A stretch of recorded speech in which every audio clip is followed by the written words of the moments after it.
Hi friends, food book Kerala ചാപ്റ്ററിൻ്റെ അടിപൊളി ഒരു വീഡിയോയിലേക്ക് എല്ലാവർക്കും സ്വാഗതം.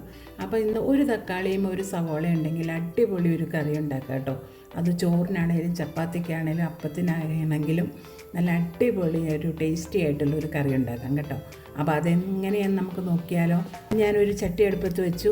അതിലേക്ക് 2 ടേബിൾ സ്പൂൺ വെളിച്ചെണ്ണ ഒഴിച്ചു കൊടുത്തു. വെളിച്ചെണ്ണ ചൂടായി വന്നപ്പോൾ ഒരു 1/2 ടീസ്പൂൺ കടുക് ഇട്ട് കൊടുത്തിട്ടുണ്ട് കേട്ടോ. അപ്പോൾ ഈ കടുകൊക്കെ ഒന്ന് നന്നായിട്ടൊന്ന് പൊട്ടി വരട്ടെ. ഒത്തിരി കടുക് ഇട്ട് കൊടുക്കണ്ട കേട്ടോ. അപ്പോൾ ഇത്രയും കടുകേ ഇട്ട് കൊടുത്തിട്ടുള്ളൂ. അപ്പോൾ ഇത് നന്നായിട്ടൊന്ന് പൊട്ടി വരട്ടെ കേട്ടോ. കടുക് നന്നായി പൊട്ടി വന്നിട്ടുണ്ട്. അതിലേക്ക് ഞാൻ ഒരു സവോള മാത്രമേ എടുത്തിട്ടുള്ളൂ കേട്ടോ. ഒരു കുഞ്ഞു സവോളയാണ്, അത് വളരെ തിന്നായിട്ടാണ് അരിഞ്ഞെടുത്തിരിക്കുന്നത്. അത് നമുക്കിതിലേക്ക് ഇട്ട് കൊടുക്കാം. നന്നായിട്ട് ഇളക്കി കൊടുക്കാം. ഇളക്കി കൊടുത്തിട്ട് ഇതൊന്ന് നല്ല രീതിയിലൊന്ന് വാടി വരണം കേട്ടോ. പെട്ടെന്നൊന്ന് വാടി വരാനായിട്ട് ഉപ്പ് ഇച്ചിരി ഇട്ട് കൊടുക്കുവാണേ. ഒരു പിഞ്ച് മഞ്ഞൾപ്പൊടിയും കൂടി ഇട്ട് കൊടുക്കാം. ഇളക്കി കൊടുക്കാം.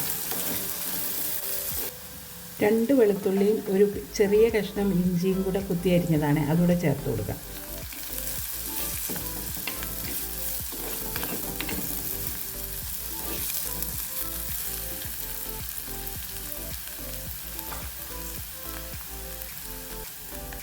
ഒരു തക്കാളി അരിഞ്ഞതാണ്, തക്കാളിയും കൂടെ ചേർത്ത് കൊടുക്കാം.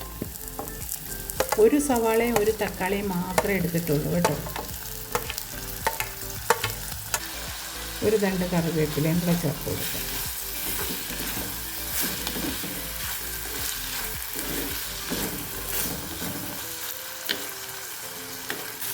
അപ്പോൾ ഇതിലേക്ക് ഒരു തക്കാളിയും ഒരു സവാളയും ഒരു 2 വെളുത്തുള്ളിയും ഒരു ചെറിയ കഷ്ണം ഇഞ്ചിയും കറിവേപ്പിലയും മാത്രമാണ് ഇട്ട് കൊടുത്തിരിക്കുന്നത്. ഇത്രയും തന്നെ മതി. ഇതുകൊണ്ട് നല്ല അടിപൊളി ഒരു തക്കാളി റോസ്റ്റാണ് തയ്യാറാക്കുന്നത് കേട്ടോ. നല്ല ടേസ്റ്റാണ് കേട്ടോ. ചോറ് കഴിക്കാനും ചപ്പാത്തി അപ്പത്തിൻ്റെ കൂടെ ഒക്കെ കഴിക്കാൻ നല്ലതാണ്. അപ്പോൾ ഇതിങ്ങനെ ഇരിക്കട്ടെ. എന്നിട്ട് നമുക്കൊരു 10 മിനിറ്റ് ഇത് സിമ്മിലിട്ടിട്ടൊന്ന് അടച്ചു വെക്കാം കേട്ടോ.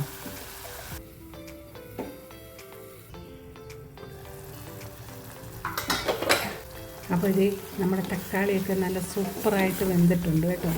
നന്നായിട്ട് പറ്റി വന്നിട്ടുണ്ട്. ഇതിനകത്ത് ഇനി പൊടികൾ ഇട്ട് കൊടുക്കാം കേട്ടോ. ഒരു 1/2 ടീസ്പൂൺ കാശ്മീരി മുളക് പൊടി ഇട്ട് കൊടുക്കാം.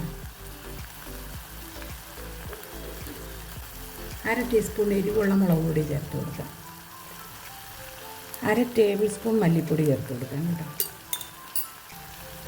1/4 ടീസ്പൂൺ കുരുമുളക് പൊടി ചേർത്ത് കൊടുക്കാം. 1/4 ടീസ്പൂൺ ഗരം മസാല പൊടിച്ചതും ചേർത്ത് നന്നായിട്ട് ഇളക്കി കൊടുക്കാം. ഒത്തിരി പൊടികളൊന്നും ചേർക്കണ്ട കേട്ടോ.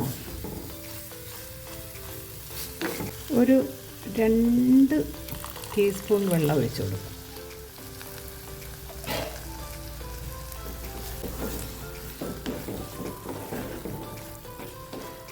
ഒരു ശകലം മല്ലിച്ചപ്പും കൂടെ കണ്ടിച്ചിട്ട് കൊടുക്കാവേ. നമ്മുടെ വീട്ടിലൊക്കെ എന്തെങ്കിലും പ്രോഗ്രാമൊക്കെ ഉണ്ടാകുമ്പോഴേ നമ്മൾ കൂടുതലും ചിക്കനും ബീഫും അതുപോലെ തന്നെ മുട്ടയൊക്കെ വെച്ചിട്ടാണ് നമ്മൾ ഓരോ കാര്യങ്ങൾ ചെയ്യുന്നത്. അപ്പോൾ ഇതൊന്നും കഴിക്കാത്തവരുണ്ടാവും. അതൊന്നും കഴിക്കാത്തവർക്ക് വേണ്ടിയിട്ട് പെട്ടെന്ന് തയ്യാറാക്കാൻ പറ്റിയ ഒരു സൈഡ് ഡിഷാണ് കേട്ടോ. ഇത് നെയ്ച്ചോറിൻ്റെ കൂടെയൊക്കെ കഴിക്കാൻ പറ്റും കേട്ടോ.